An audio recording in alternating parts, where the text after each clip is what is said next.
Hey everyone, it's Bruce here to give you a little preview of what we're going to be covering in Module 3 this week.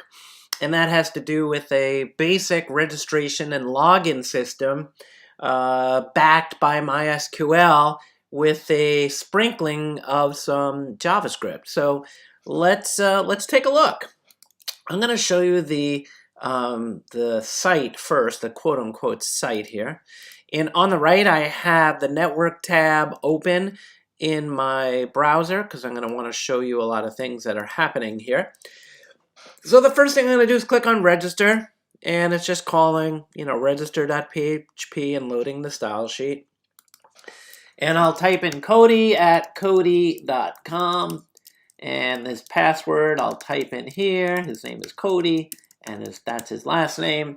And when I click on register, right, it calls register.php and the style sheet, and that's it. And the registration PHP actually inserted into this table I have in a CodeMonkey database called user.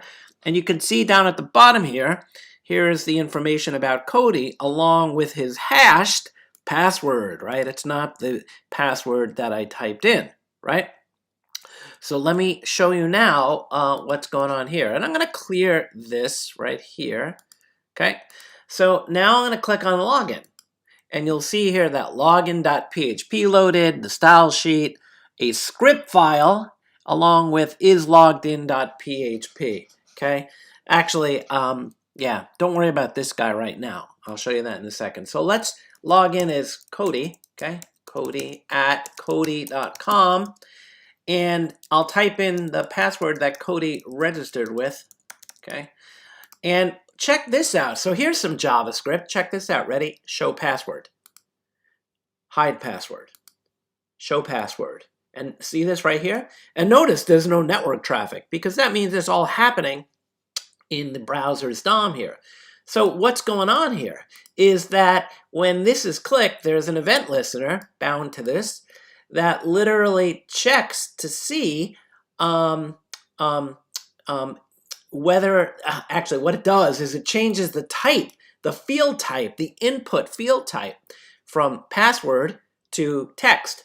So this is password because we're seeing all the dots here. And when I do show password, we are dynamically changing the field type to text so we could see it. And I can just click on login. Okay, and now, right, check this out. Let me just save that. So what happened is home.php got loaded, style, the script file, and isloggedin.php. Now, hear me out.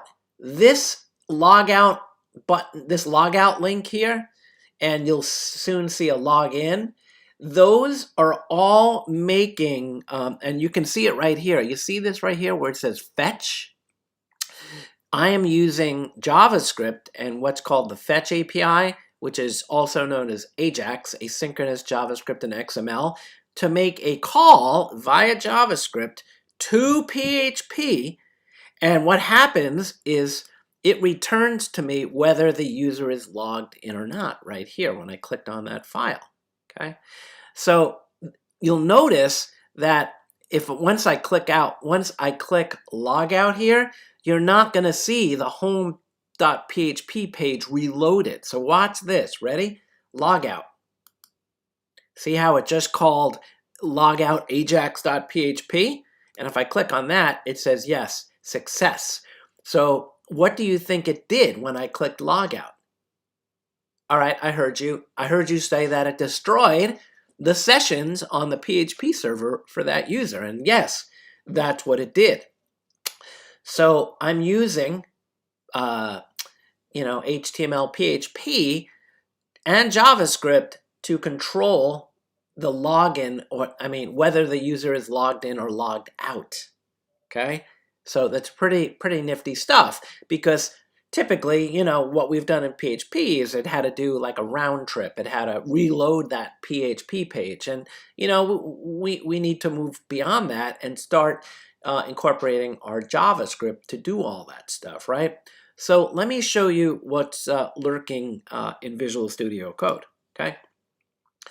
So what I want to show you here is just the basic stuff. I have a CSS folder and a CSS file. I have a helper folder that has this is logged in and logout ajax.php. And essentially those functions are what you see here. Is logged in. It starts a session. It checks to see if the first name is living in the session. If it is, it's returning to me some JSON, JavaScript object notation, of the word status and the value of yes. And this is an associative array in PHP. And what this does is it returns to me a JavaScript object with status and the word yes in it. I showed you that in the browser earlier. In fact, let me just show it to you again so you can see it. Actually, it's logged in right here. See? Status, yes. Okay? And what PHP is doing, it's encoding it such that JavaScript can understand status and yes. Yes, it's an array here. It's an associative array. But when I use this function here called JSON encode, it sends me back curly braces, in status and yes. Okay? If the first name is not set, I return no. They're not logged in. Yeah. And I'm calling this through JavaScript. So here's another one, logout. And pretty simple. I start a session, I destroy the session, and then I send back status success, that I have successfully logged out the user. And again, you saw this right here, success. Yeah. So I read this information in my JavaScript, which I have not shown you yet, right? So that's that. I got these two helper things. I got the CSS. In the includes folder, I have the connection to the database, CodeMonkey. And then I have the footer, which is just the closing body tag in the HTML. And I have the header here. And I'm using page title to display whatever page I'm on. I'll show you that, but you should know how to do that. I'll come back to the JavaScript last. So when you set this up, I give you the SQL. You're just going to create a new table called CodeMonkey, one word, lowercase, and then it's going to create a user table for you. And you're going to do that through phpMyAdmin, okay? So home.php, here it is. This is the entire home page where I start a session, I set the page title, I include the header. Again, this pattern you know. I have 3 links, one to register, one to log in, and one to log out. And what I do is I say, welcome to our great site. I'm using the session variable here, right, for first name, a ternary. If it's set, then show the first name, else show new user. I then have this area that I'm using JavaScript to fill a message with. I was using jQuery last year when I did this, but I'm just using pure JavaScript. And here's where I'm loading JavaScript, and I'm telling JavaScript using this defer keyword here that load this after the page is loaded, and then here is the footer. Okay. So that's that. Login is something you know already. I'm starting a session because once the user logs in, once I read the form data, actually this is the login page, right? So let's go to the bottom first. This is the login login PHP stuff, and notice here I have this on-click event which calls, right, show or hide password. And I know some of you are saying, but you told us to use event listeners, and guess what? I did, but I forgot to change this one to an event listener. But here I can call onClick, and this show password function that's actually living in the JavaScript, which I'll show you. And when this form gets loaded, this is login, right? Login. So I don't know why I'm actually loading. Oh, I know why I'm loading JavaScript here. That's because I need this function right here. Okay. And yeah, then I load the footer right there. All right. So that's that. And then register. Okay. Page title, include the header, include the connection to the database. Okay. Do I have that on the login? Just want to make sure. I'm sure I do. Yeah, right here. Okay, I was just worried. So did I say register? Yeah. So register is something you've done before, right? Here's the form for registration, and then on the post, right? It reads in the values, inserts the user into the table. The only thing you want to notice here is line 11 where it says hash and using SHA-512. So it takes the password that Cody typed in and it hashes it using this SHA-512 encryption mechanism. And this is the way it actually gets stored in the database. So it's pretty cool because you want a strong encrypted password, okay? And then when I log in, I'm going to have to decrypt this using the same type of stuff. And we'll go over that this week, okay?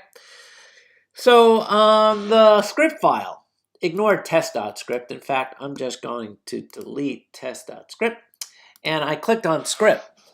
And here's some JavaScript. This is the show password, which is going into the DOM, getting a handle to the element with the ID of password, assigning it to a constant, and same thing here.